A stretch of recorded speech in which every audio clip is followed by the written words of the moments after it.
Bapak Ibu saudara yang terkasih dalam Tuhan Yesus Kristus, renungan pada hari Kamis 11 Juni 2020 terambil dari Amsal 25 ayat 21 sampai dengan 22. Amsal 25 ayat 21 sampai 22 demikian bunyinya. Jika seterumu lapar, berilah dia makan roti, dan jikalau ia dahaga, berilah dia minum air. Karena engkau akan menimbun bara api di atas kepalanya, dan Tuhan akan membalas itu kepadanya. Amin.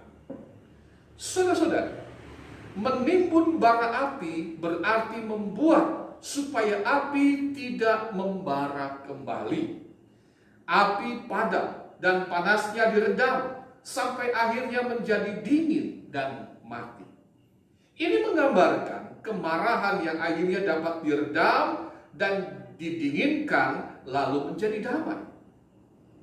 Keadaan inilah yang dinasihatkan oleh firman Tuhan dalam kitab Amsal 25 ayat 21 sampai 22. Suatu tindakan mengasihi, bukan hanya mengasihi orang yang berbuat baik, tetapi mengasihi orang yang disebut seteru atau musuh. Berbuat baik kepada musuh dengan mencukupkan makan dan minumnya. Hal ini hanya dapat kita kerjakan dengan kekuatan kasih yang mengalir dalam kehidupan melalui peran Roh Kudus. Karena pada dasarnya kita akan menolak dan enggan untuk mengasihi musuh.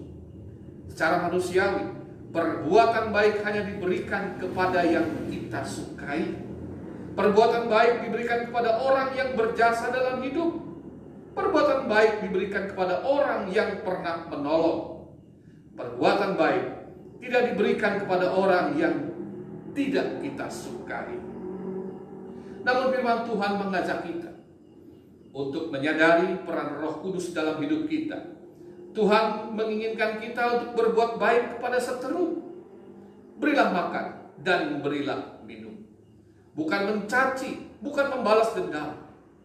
Karya Roh Kudus mendamaikan bara api emosi dan amarah yang ada di dalam hati dan pikiran.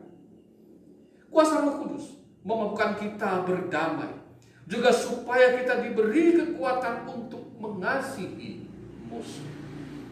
Seperti yang tercatat dalam firman Tuhan Galatia 5 ayat 22 sampai 23. Demikian bunyinya.